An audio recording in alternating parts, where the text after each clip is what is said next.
All right, so we are back. We have a special guest today, hailing from Long Beach, California. He's no stranger to podium finishes. He won his first national title in 2015 at the Volcom TCT Global Championships. As a junior, he claimed his first win defeating current CT surfers Samuel Pupo and Final Five contender Griffin Colapinto at the Vans Pro Junior in 2016. The same year, he won the Rip Curl Grom Search International alongside another Final Five contender in Brisa Hennessy. On the QS in 2019, he took first place at the Maui and Sons Arica Pro, as scary a wave as you're likely to find on the QS or anywhere else. And this year on the QS, he finished second to Taj Lindblad at the Slow Cal Open Morro Bay, third at the Wallex US Open of Surfing Challenger Series event, and 18th overall in the world on the Challenger Series, surfing only 4 of these 6 possible events. Very, very impressive. He's sponsored by brands like Body Glove, Paizel Surfboards, Bonsai Bowls, ProLite, and Perfect Hydration. We have Nolan Rapoza. Nolan, thank you so much for joining us on the lineup. Yeah, wow. Thank you, Dave. I appreciate all that. I'm psyched to be here and excited to chat it up with you. I'm excited too. We were talking a little bit offline. I know you're headed to the North Shore here in a few days, but as far as today's conversation goes, where are you at today? Today I'm here at my new apartment. I just actually moved to Huntington Beach with my girlfriend. Congratulations. Thank you. Yeah, and I've just been living it up down here, biking around, surfing out front, and hanging out with my buddies. Yeah, Huntington, it's one of those places. I grew up in Orange County too, and when I started at the then ASP North America, we had an office right there at the pier. I think it takes a bad rap sometimes globally, but as far as consistency, like every single day virtually, there is something to go out and work on your craft on. Are you an everyday kind of surfer there, or what's your kind of, in between event program for training? Totally. Yeah. I mean, I usually try to surf every single day. I hit Surf Ready Fitness a lot with Paul Norris, and he'll kick my butt sometimes, and I might not be able to surf like every single day, but I still try to get out there as much as possible. And now that I'm here in Huntington, like it's literally just a couple blocks away to go out and surf. So definitely been surfing a lot more recently. Good for you. Well, we mentioned it in the introduction, but you had an amazingly impressive year on the Challenger Series. Congratulations on that. But as I said, you only surfed 4 of the 6 events. So for our listeners, can you kind of walk us through how the year started out for you and how you kind of approached this level of competition and just your experience with it? For sure, yeah. So, I mean, from last year, I kind of had like a little like nagging issue with my knee. So I didn't get to compete in all the regional events. And so then once the year started, my body was healing a lot better, and I decided to do the Morro Bay event, which I was actually like on the fence about doing. I ended up with the 2nd place and was like getting some valuable points for qualifying for the Challenger Series. And then went and did the rest of the events, and I ended up like just short of qualifying. And that was like a tough pill to swallow for sure. But then nobody really informed me with like how my rating was last year was going to give me like a top alternate spot for the rest of the Challenger Series this year. Right. So I wasn't aware of this when I was going into the first 2 events, but as well, I was already planning on missing the Snapper Rocks contest because my brother and his wife were having a wedding in Cabo. I wasn't going to miss that. I was the best man and like really excited for both of them. So I was planning on missing Snapper Rocks, but since I didn't actually qualify, I didn't think I was really going to get into the rest of the events. Right. So then once, the first event happened and then the second event happened, I didn't sign up for it and saw that like I would have got in. I was informed all this stuff. So I was like, all right, well, I might as well sign up for Bolito and US Open and just see how that goes. And if it doesn't go good, then, I'll just keep doing my thing and, keep doing the regionals. But if it goes good, then we're going to pursue this thing fully. And it went really good for those 2 events. And then pretty much was just like on the qualifying, like the block of qualifying, and didn't end up well at the last 2 events. But also I feel like if I was able to do the first 2 and like had like a more stable mindset of like what I was actually doing this year, then things could have been different, who knows? But, I'm so grateful with how everything turned out. And yeah, like I couldn't be happier with finishing 18th and being on the Challengers next year's too. I was going to say that, like, while it must be so exciting, right? When you're like, you go to Bolito, you get a 5th. You go to the US Open, which is essentially your home break, you get a 3rd, which is massive. And then you're like, man, I might be in the driver's seat. I need 2 more results here. And while you didn't get the results you needed to qualify for the CT next year, it's not like that effort was for naught. Finishing 18th, you're guaranteed to start on the Challenger Series in 2024. So as you said, compared to this year, that stability probably sets you up for greater success in the sense of like, okay, I know what my year looks like. I know what events I'm going to, how I need to train. I know what my schedule looks like. And you can kind of organize your schedule in real life outside of the professional aspect as well. 100%. Like, I couldn't ask for much more other than qualifying, like accomplishing my childhood dream of qualifying on the World Tour. But to just know that I have a secure spot on the Challenger Series next year is like very relieving, you know? And like it's actually nice too, because I finally have like a full long off season for this year too. When beforehand, like, you know, you don't make the Challengers and then you're back on the regionals, like you never really have an off season. And like you look at all these other sports like NBA and NFL and stuff, these guys have like at least 4-month off season, you know? So it's just nice to like have that off season so that you can take the month out of the water if you need it, you know, or like, you know, have a full month or a full 3-month like period of training and prepping for, you know, like a lot of other sports have. It's a great point. I mean, I think that was a huge contributing factor in the design room of the updated 3-tier system, right? Because in the past, you had the CT and that was, you know, 10 months long, but then you also had a 12-month long global world qualifying series with a number of tiers inside of that. And for surfers that were just doing one, like the WQS, it was pretty draining because you could do 30, 40 events a year if you needed to. But then for surfers that were doing both, as you pointed out, there was never an off season. Because you're like, I just have to do everything. And I think that's been a big advantage now in the sense of there's a concentrated CT series season, there's a concentrated Challenger Series season, and then the regional qualifying series, hopefully, as it's intended, it allows for young surfers coming up to not have to spend a ton of money internationally to get those reps and to build that seat up to get to that second level. But it is pretty fresh. The whole system's only started in the last couple of years. So I'm interested to get your unvarnished take on what you like and what you don't like, because you've come through that system, both the RQS and the CS. How are you finding it as an athlete? Yeah, I don't mind either of them. You know, I think this type of series that they have now is a little more organized, where you can stay in your region and spend less money and then pursue the Challengers if you're really at that level to do that, you know? Right. But the old series that they used to have, where you could actually pick and choose which locations you'd like to go to, that sort of like freedom was really nice. And you could pick locations that you might have advantages at, you know, like let's say like they had a QS 5000 at Sunset, and like that might not be my like cup of tea, you know, but like then Challenger or an event like Eureka or something might be like something like, okay, I could actually get some valuable points here. So that's the nice part about the not 3-tier series, the old school version. Right. But the organization, like the way that they set up the 3-tier series is very nice. And you actually have like a schedule to go around, and you don't have to travel as far either, which you're not spending as much money. It's definitely, it's hard to choose which one is preferred, but I don't know which one I would pick. It's a good point. Like, and I'm sure that feedback's channeling through the appropriate channels. If it's not, we're talking about it on a podcast, so someone will listen to it. But I get what you're saying too, because I think at the end of the day, it's about like, well, if there's enough opportunity at the regional qualifying series, if each region's got 20, 30 events, then and you know, you're only counting 4 to 6 results for your regional ranking, then you're getting a lot of bites at the apple.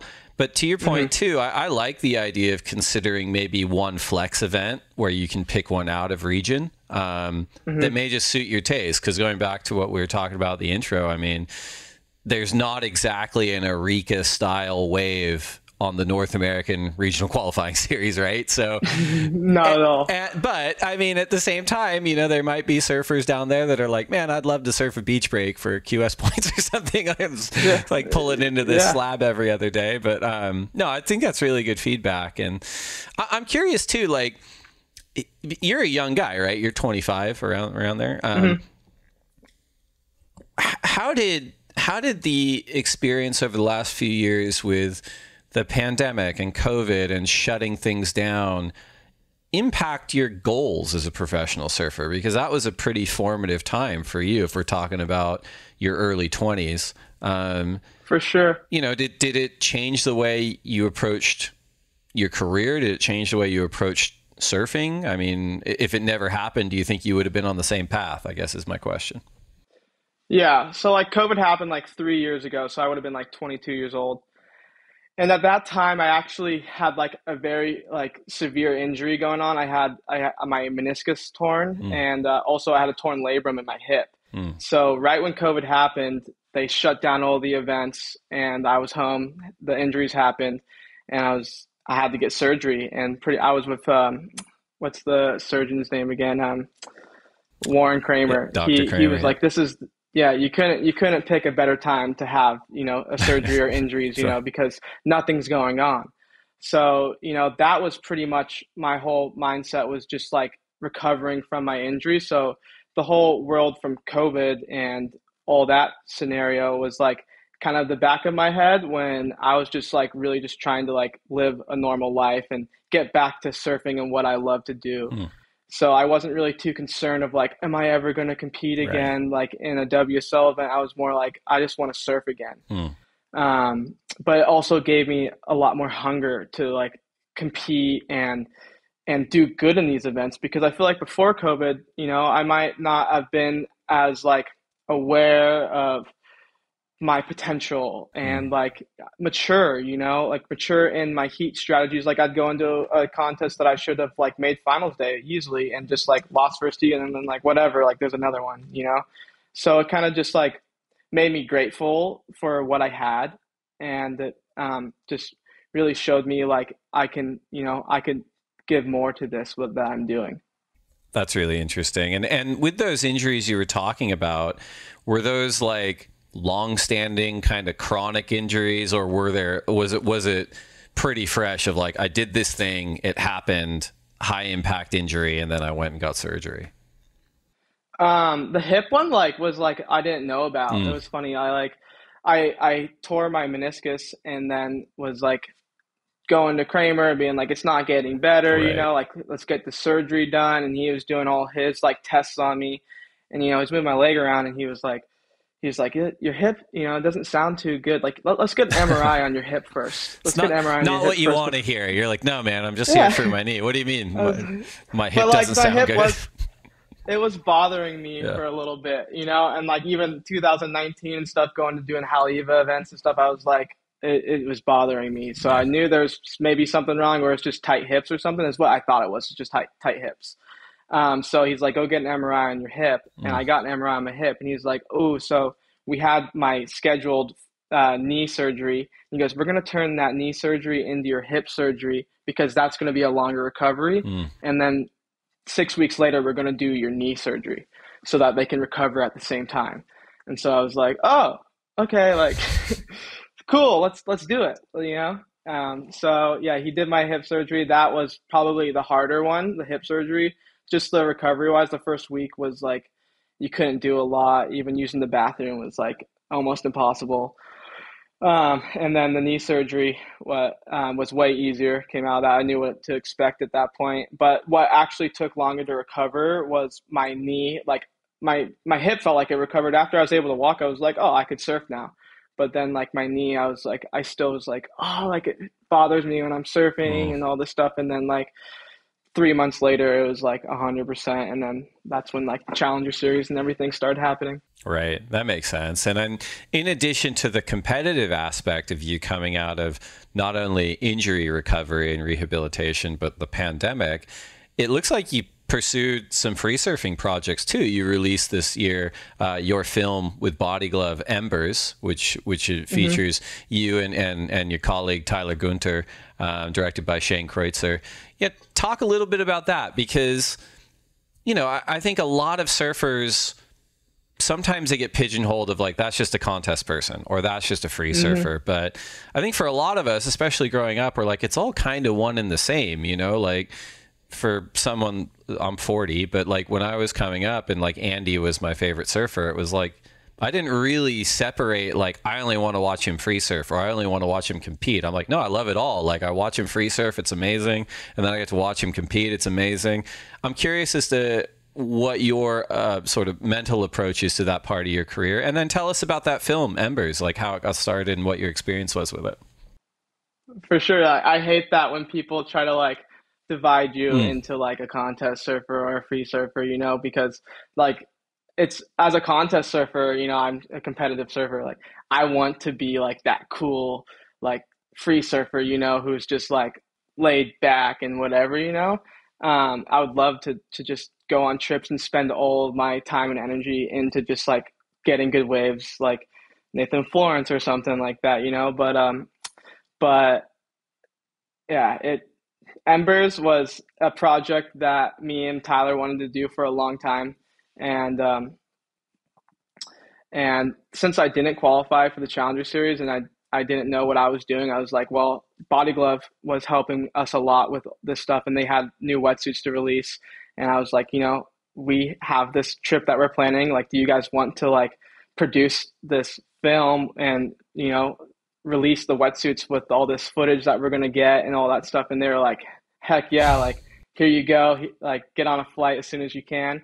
And yeah, me and Tyler went to a place that like we'd never been before, and we're just hoping that the swell was right. And the locals were really helpful with that, with like messaging us and making sure that we were respectful and like just did everything the way we were supposed to do it. And luckily enough, like when we showed up, it was just like dream scenario, waves were firing, and like just had an epic experience. And Shane Kreutzer, he crushed it. He got all the clips, and he did his magic on the editing bay, and we got to release it during the US Open. And it's definitely like a trip that I'm going to remember forever for sure.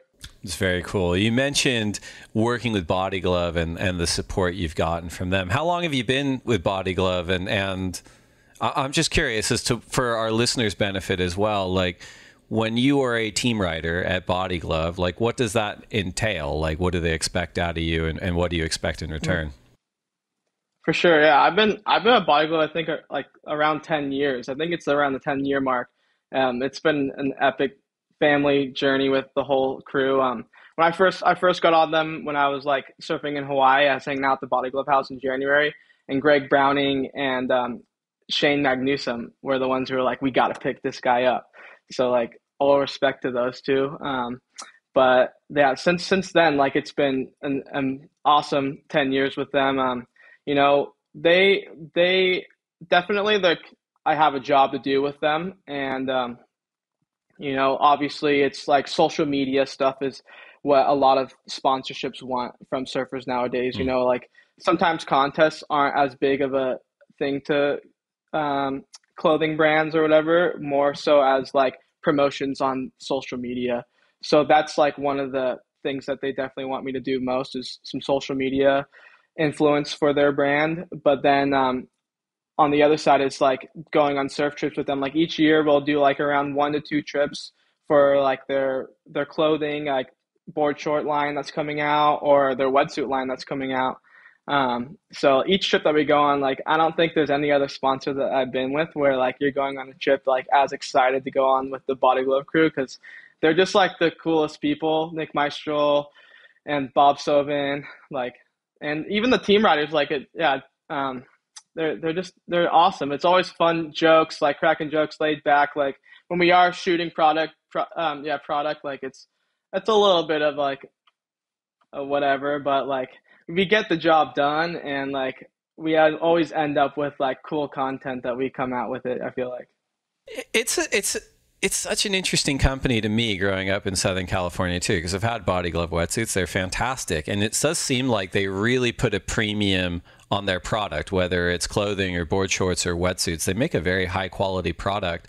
And their team throughout history has been really impressive. You could go back and Bruce Irons and Alex Gray, and you mentioned, Shane Magnuson and Greg Browning. And even today, it's got Connor Coffin and Jesse Mendez and, Hunter Jones and Tatiana Weston Webb. It's a pretty prestigious program. But for whatever reason, it's always sat a little bit apart, and maybe it's to its benefit, maybe it likes it that way, from kind of the other O'Neill, Rip Curl, Quicksilver, Billabong, Hurley kind of space. It's unique, and I think that's pretty cool, and I'm sure that kind of comes out through your experience in working with them as well. Yeah, and they're vintage. Like they're one of the first. Like they're OG. Like 1942, I think it was, or 46. Like they were making wetsuits for like the first ever surfers. And like, I don't know, I see Kaipo Guerrero, he's always posting his old school photos of him repping Body Glove and stuff. Like, I just think it's cool just how like authentic of a brand they are, And like, there's not many brands I can say that, like, yeah, Quicksilver or like O'Neill or something can say stuff like that, But like that's the Body Glove's just OG. Like you can't, it's going to be cool forever. It's going to be cool. I love it. We're going to take a quick break to get a word in from our sponsors, and we'll be right back. All right, we are back. This is The Lineup. I'm Dave Prodan here with Long Beach's Nolan Rapoza. Nolan, I want to talk about Long Beach because as far as, how do we want to put this? Like, surfing hubs that people are aware of, where it's, San Clemente or Santa Cruz or the Gold Coast or, Bells Beach or Hossegor. Long Beach probably doesn't make the top 10 list of famous surfing towns, but give us the background. Like, where did you come from? Like, what was your family situation like, and how did you get into surfing coming from Long Beach? Yeah, I mean, it's not even in the top 100, I'd say, bro. Like, there's no waves in Long Beach, but it's funny though, because back in, I don't know what year it was, before the breakwall was made, Long Beach was the surf spot. I don't know if anyone really knows that. Like, I'm gonna drop some history on some people, but Long Beach was the spot back in the day. I think in like the 20s or the 30s when surfing was just happening here in California. But growing up in Long Beach, like, definitely was a trek to go surfing. I wasn't really a surfer. I was more of like a soccer player, like just like go to school, go to soccer, go to Irvine or wherever I was going for soccer tournaments and stuff. But my dad every summer would take us surfing. He loved surfing. He actually, when he first moved to Southern California, he moved to Seal Beach.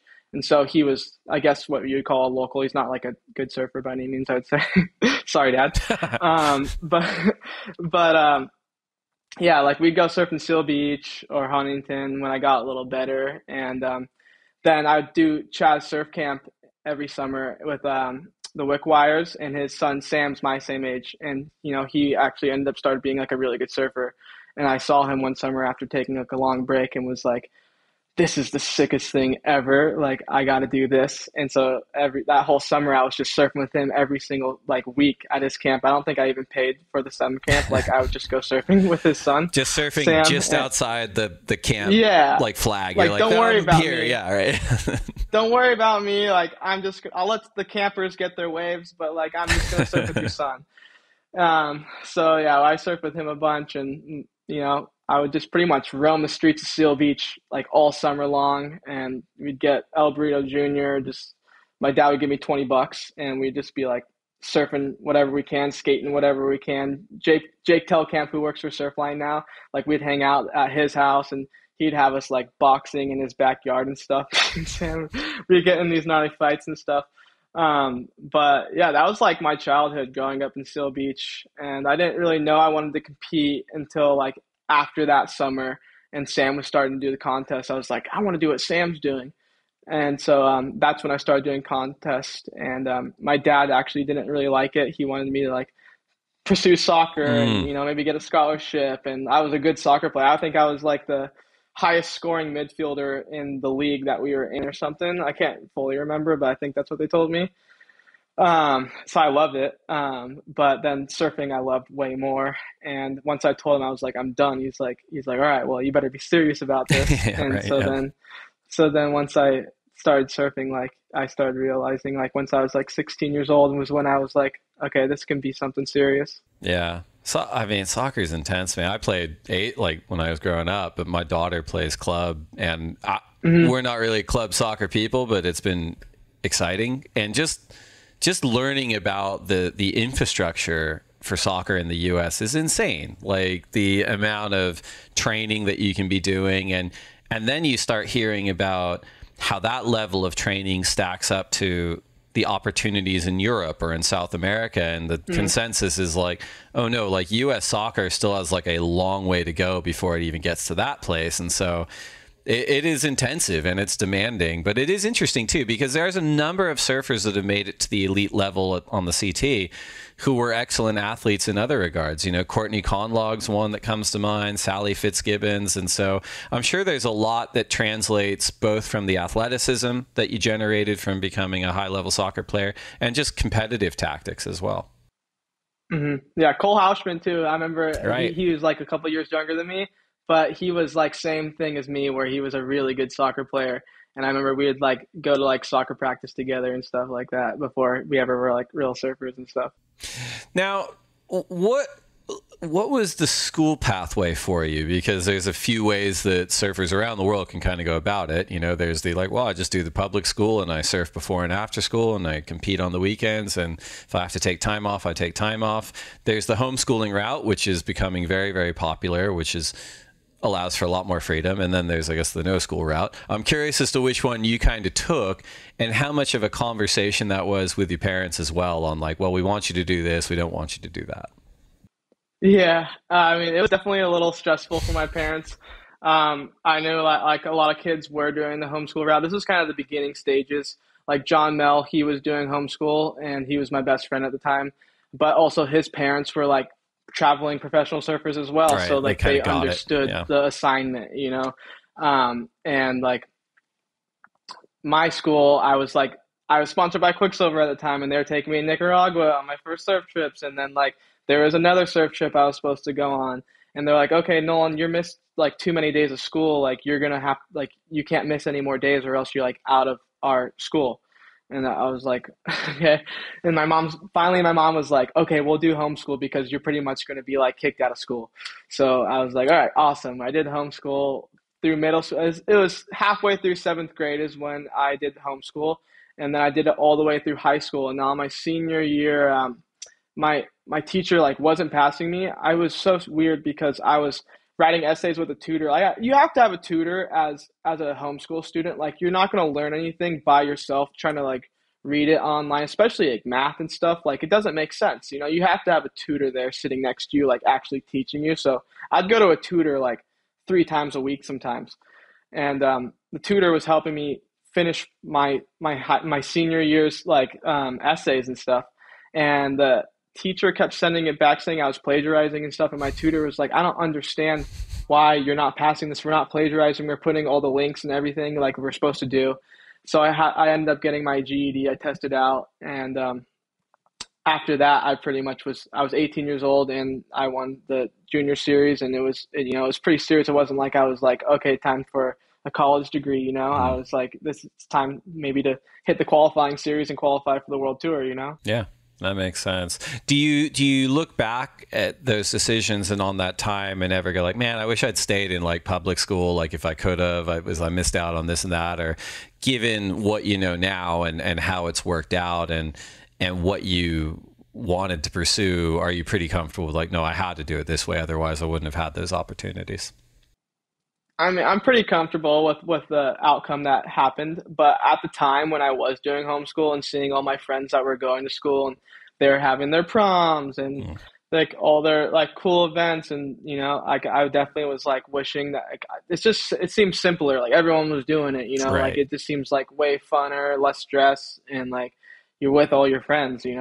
So like I definitely was like a little bit, I guess, jealous, or not jealous, but just like bummed Mm. on the situation I was in. But also I wasn't like, I was like still so grateful for like that I was surfing every single day instead of sitting in a classroom every single day, you know? So, but now that I'm older and that I graduate, all this like things that have happened in my career, like I'm definitely don't like regret any of it. You know, I definitely, and like if I wanted to go to college and get a degree, you know, like I easily could go, you know, Of but course. like right now where I am in my career, like it seems like it's not something necessary at the moment. Oh yeah, I mean, you could all. I would still like to go back to college. Actually, I'm 40, so you can always go back. But Yeah. I'm back to the surfing part. Like, there's a lot of people that surf. There's a ton of people that try it. Not many of them get that good. Not even fewer of them get good enough to have people pay them to do it. What was it like for you? Is it something that clicked pretty easily, or was it something that, man, it took a lot of work for me to get good? It might be both, but you know what I mean? Like for some people, just they naturally get on a board and they look great. And it seems like they kind of, it works with who they are internally. And for other people, they got to work at it. Yeah, I mean, it definitely was tough, Hmm. I guess, to like get to the level that I wanted to get to. Um, but like looking back on it, it seemed like it was pretty seamless, you know, like it was just like bound to happen, you know, like going through each event. My first year ever doing the amateur NSSA events and stuff, like I was like losing every once in a while, you know, like not having good events. But then like I think year two, it was like I was mostly in the finals and stuff, and it seemed pretty seamless. But I didn't know for sure, like mentally, that like I was like at that level to be like Kolohe Andino or Right. something Yeah. like that, you know? Like I was never like thinking that in my head that I was going to be on the world tour. But then once I was like 16 and did the ISAs with every single country, you know, like Australia, Brazil, everyone, and finished. I think I was third. Right. I'm not sure. I might have been fourth. But after that, I was like, wait, like if I'm third out of all these countries, you know, like that's a pretty good sign, and like I'm pretty legit, I guess, is what I felt like. You know, I'm not trying to boast myself, but definitely like that's where I like got the confidence to know like, okay, I am in the right place to compete professionally, you know? Yeah.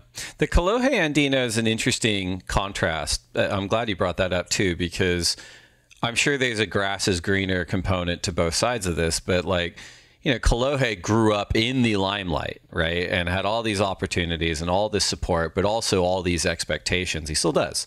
And all this pressure. And then there's the other end of the spectrum, and I'm not saying you're all the way the other end, but where there's the element of being able to come in a little bit under the radar, not have that same level of scrutiny, being able to develop at your own pace, and probably deal with the expectations in a healthier way. Has that ever occurred to you? Is that something you think about? I mean, again, I'm sure it's like, well, I wouldn't have minded having some of Kolohe sponsorships back in the day, but then at the same time, it's like, well, I was able to do it my way as well. And maybe I wouldn't have had that kind of freedom if I was in his situation. Yeah, it's tough because I like the pressure. You Mm, know, I feel like I do well under pressure. That anytime that, you know, something like happens where I need a score right. or whatever it is, you know, like before the contest, like something happened to me, it doesn't matter. Like felt like I was able to like exceed the expectations of what I was given, you know, Mm, and you know, I think that the pressure definitely helps. But the situation that I came in where there wasn't as much pressure, you know, where you know, it wasn't like I was some prodigy, I guess mm. is what you would say, like not in the limelight. Um, yeah, it was nice. It just made me hungrier, really, is what it did. I just like wanted to be that guy where like I'm getting Right. the phone calls, I'm getting the sponsors, you know, and like I'm being publicized. And like I always was just like, why am I not? You know, because there was the Griffin. I'm the same generation as Griffin and Jake, you Right. know, and like Griffin and Jake were always getting, you know, the spotlight a lot, and I was that third guy where I was like, what, where's my spotlight, you know? Mm. Um, but I definitely it just built burns a fire under me, and you know it just shows me like that I am capable of greatness, you know, good things. It's just like, you know, when the opportunity comes, like I just need the opportunity. I guess that's always something that whether we like overtly acknowledge it or just appreciate it subconsciously, I do think that's one of the more endearing aspects of competitive surfing, because there's nowhere to hide. You know, like if everyone has the same shot, right? And it doesn't really matter what your background is. It doesn't matter what stickers you have on your board. It doesn't matter how many podcasts you did last week. It's, hey, it's me versus this person, and we're going to find out who the better surfer is. And as you said, there are people who can thrive in those situations and people who don't. And I think that's a huge part of competitive surfing. Not that that's everything in surfing, but I just think it provides a nice structure and framework for opportunity, which I think's really, really cool. You mentioned sponsorship. I'm curious if you can give us a little bit of a background as to when you first started working with sponsors. You mentioned Quicksilver before.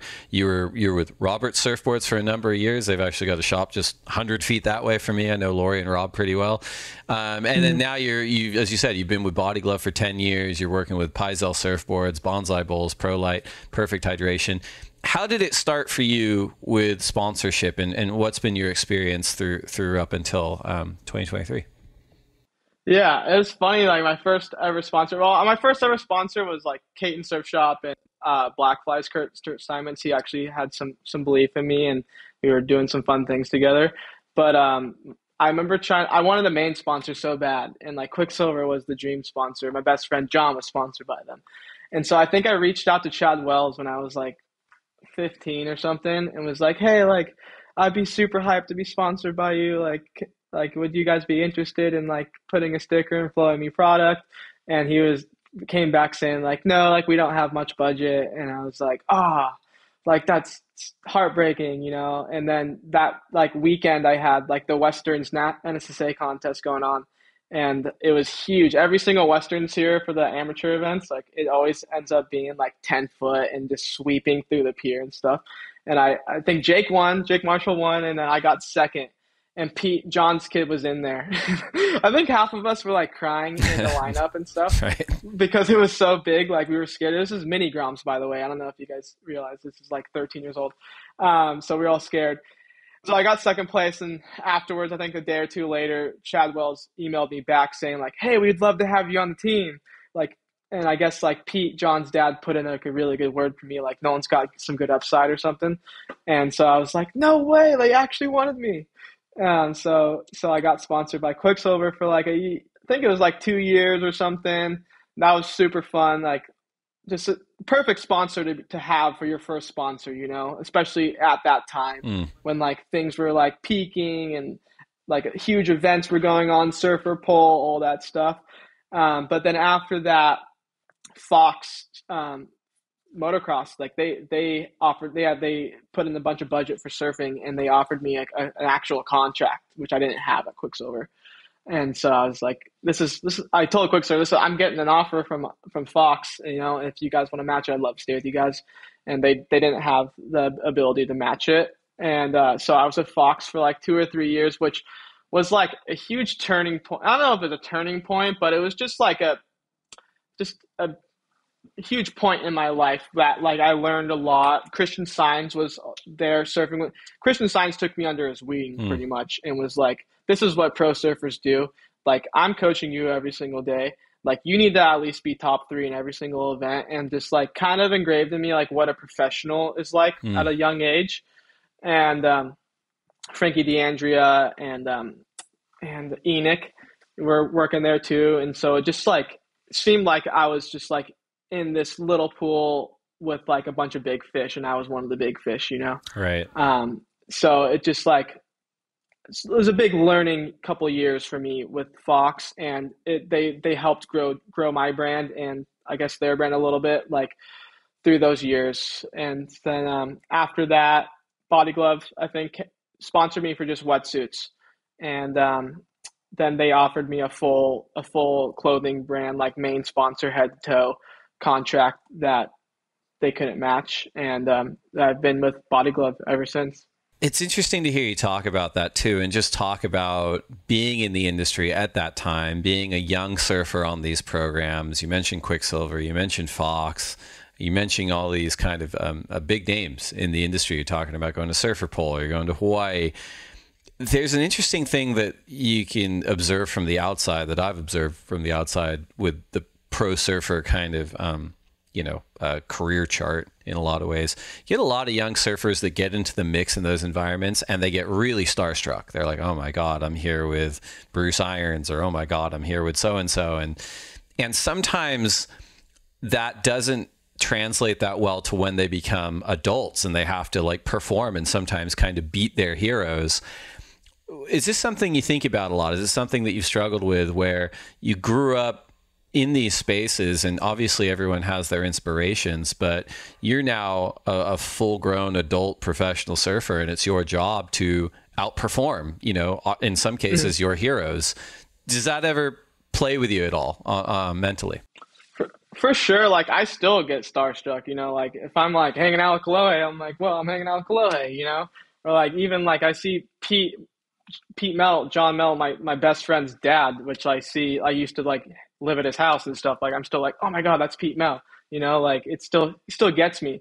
But what really was a hard learning process for me was seeing these names in my heats, and anytime if I did see like a CT surfer or like I used to, like when I was younger, like a Toy Meister or something, like in my heat, I was like, oh my God, like I can't beat that's Toy Meister, right. Yeah. And like I was 16 years old in the qualifying series, like supposed to get points and stuff, and then I'm like, oh, I can't beat Toy, like thinking in my head I can't beat Toy Meister.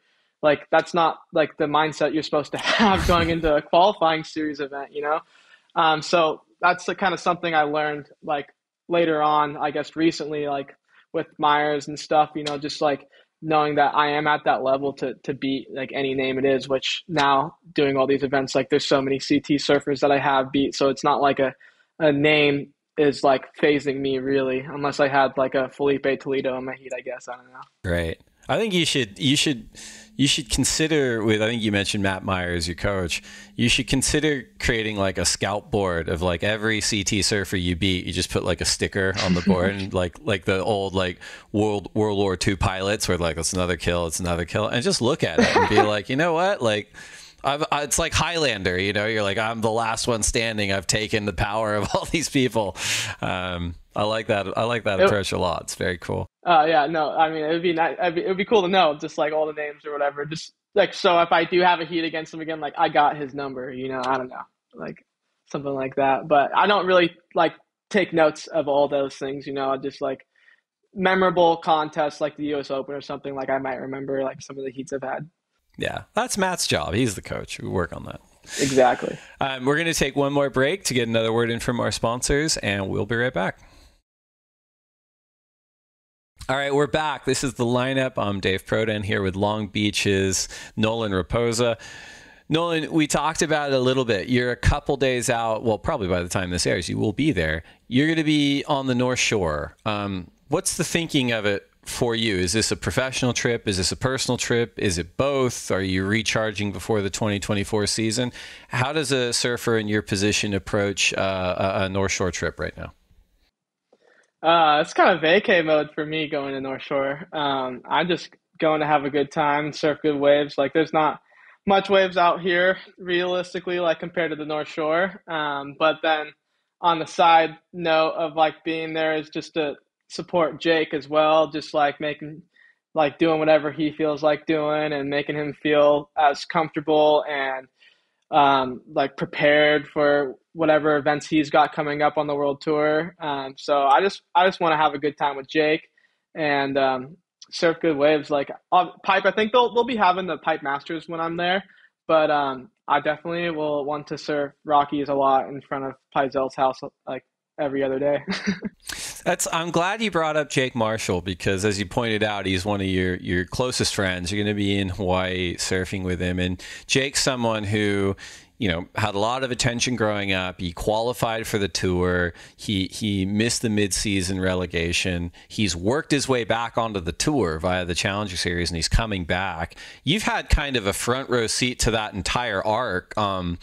I'm sure that's pretty helpful just in terms of learning what to do and what not to do in your own career.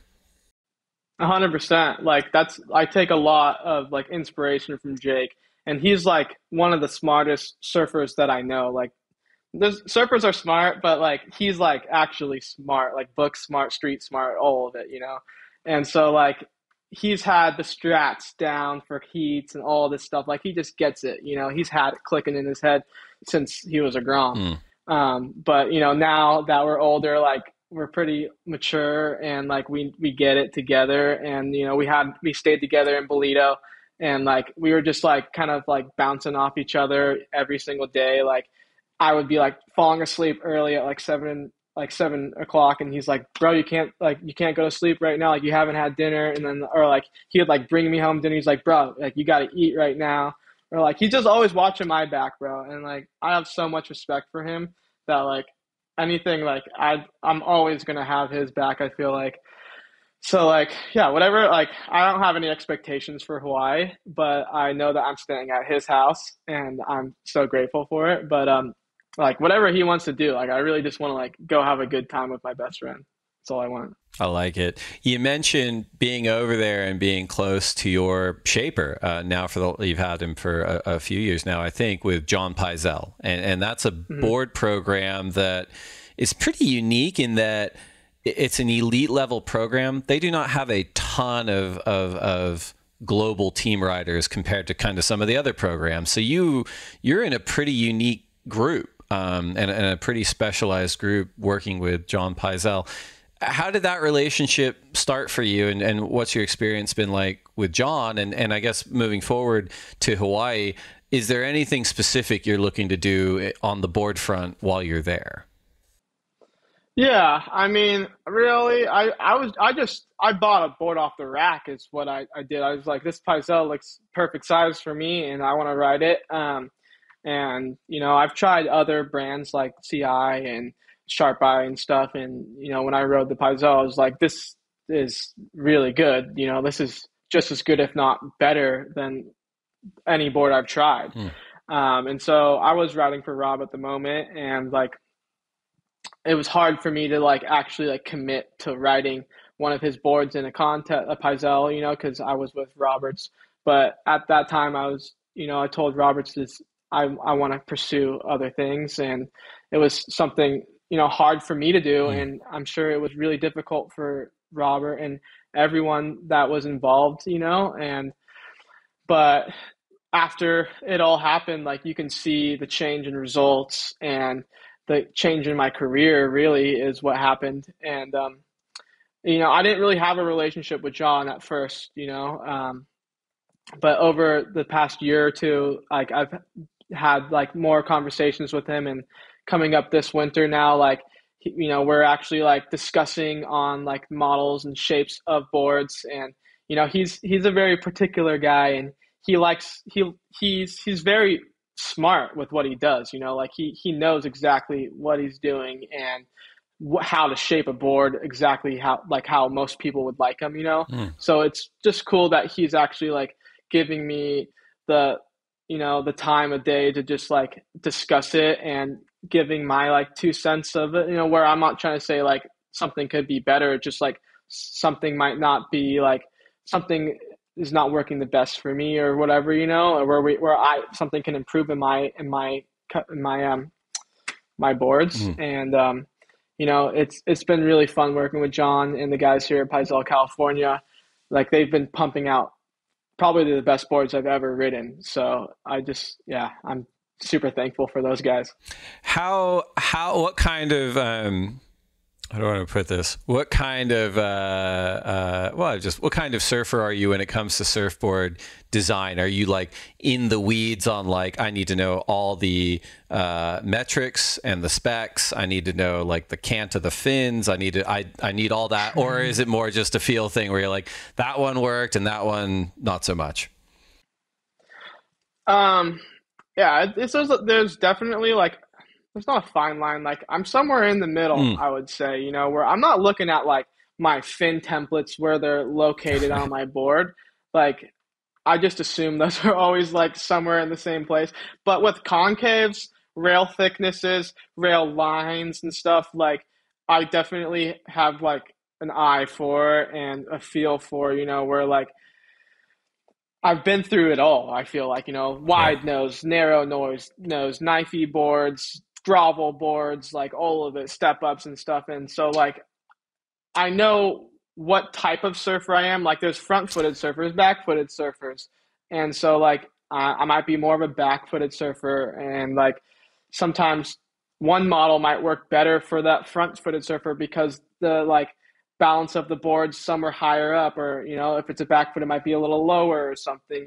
And same with the concaves, like where like I call here at Huntington Beach, like I'm not going to be riding some like knifey standard shortboard that's like single concave. Like I want something that's a little bit like pivoty and like maybe a little double concave in it, like where I can get a little like skatey with it and stuff.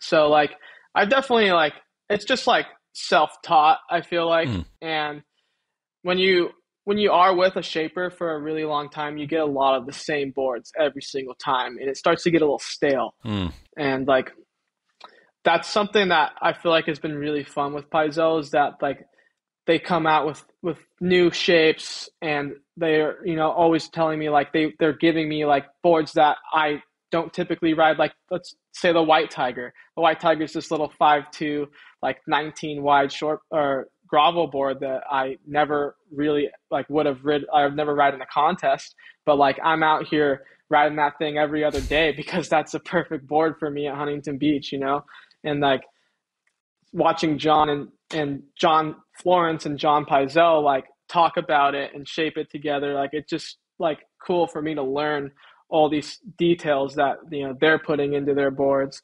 And like it's nice just if they ever ask like my opinion on things, which like they're the geniuses behind it all.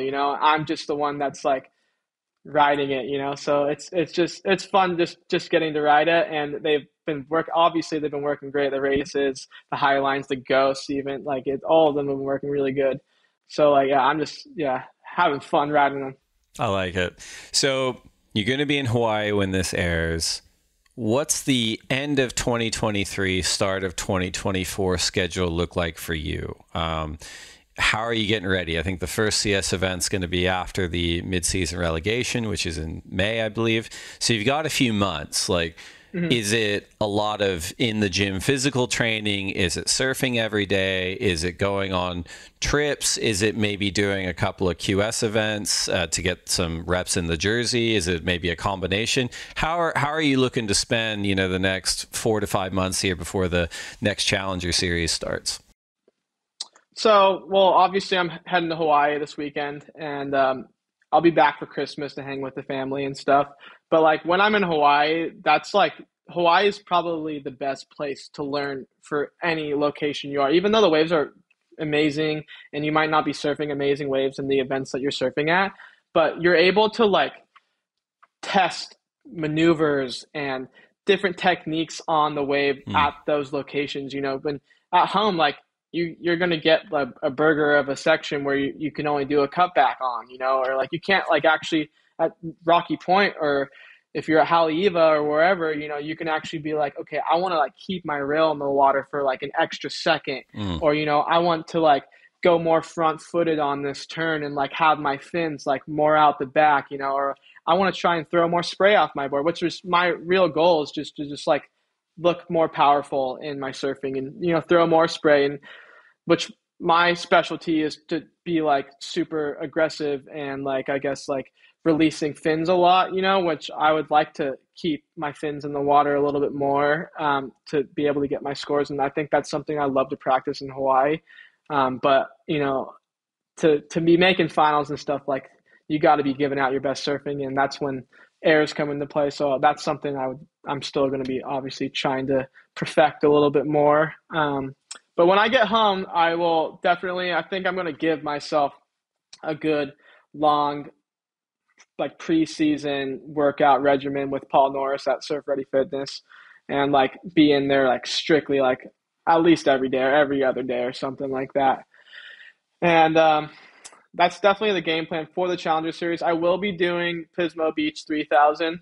That's during Tyler Gunter's birthday, the 26th. John Mel will be there. Myers will be there. So we'll all have a really good time. And it's fun because there's no stress for me. And that's something that I want to work on going into these events, is just the mentality of just being happy to be there, like not putting the weight of the world on my shoulders, where I'm like Mamba mentality every single day of the week, which is something that benefits for sure, but that's not something where like in the long run, like gives you happiness in life. I feel like when that's just like where I want to be is just at peace at life, where I can be happy every single day and not have these huge highs and lows in my life, which I feel like my career has always been this crazy high lows.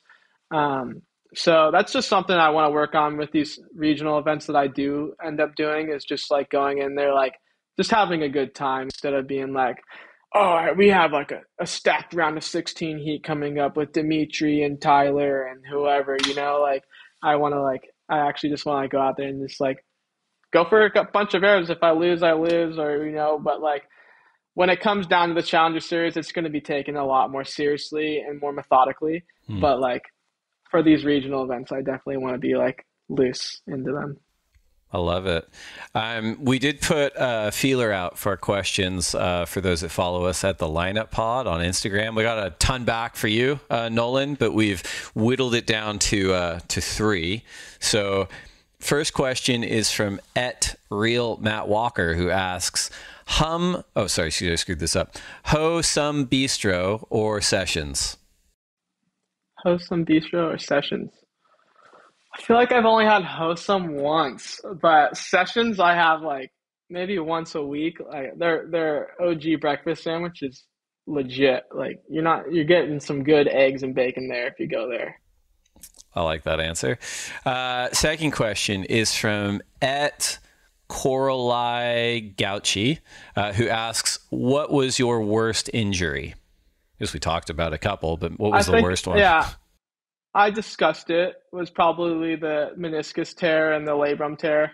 I guess if I had to pick one, it would be the labrum tear just because of the recovery from the surgery. Yeah. But I think that's it. Like I have had a really bad injury at the skate park where I got knocked unconscious. I was on a scooter, by the way. So all you scooterers, just reference that like they're dangerous. I got taken to the hospital in like an ambulance and stuff. I was knocked unconscious. It was a bad time for sure. But my first event afterwards, I ended up winning. So concussions can come back good. So that's a hard philosophy for everyone to replicate, I think. But I'm into it.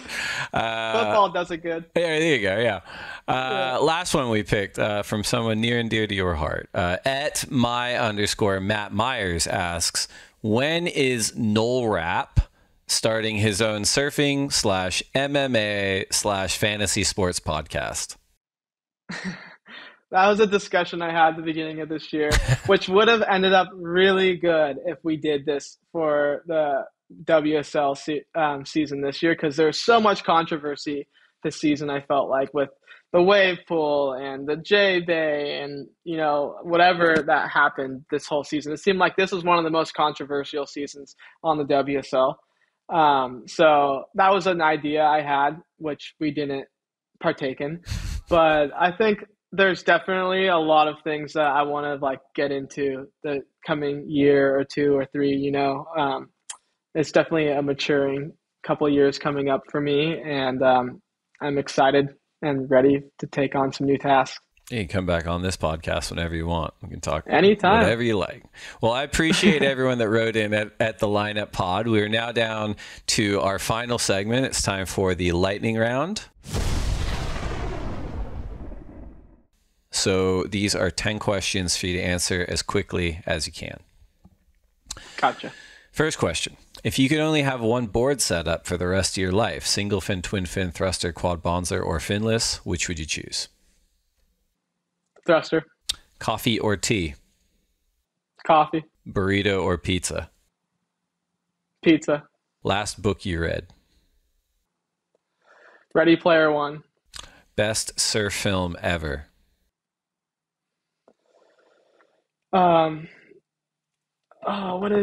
What is it? Let's say View from a Blue Moon. Where am I at? One wave you never have to go back to. One wave I never have to go back to. Waikiki. If you only get to surf one wave for the rest of your life, and disclaimer, you can dreamcast it. It can be perfect conditions, just you, just your friends, whatever you want. But one wave to surf for the rest of your life. Seal Beach. Best person to share a lineup with? Tyler Gunter. Worst person to share a lineup with? Medina. He comes up a lot, that's for sure. Last one. Finish this sentence. I will next achieve a state of happiness by living in the present. I love it. Nolan Rapoza, thank you so much for coming on the lineup. Congratulations on all your success this year. I look forward to maybe seeing you in person, sharing a wave in Hawaii next week, and absolutely watching what you're going to do in 2024. Congratulations. Thank you so much, Dave. Yeah, definitely. I want to reach out, hang out with you in Hawaii, and anytime you guys want me back on, I'm happy to join.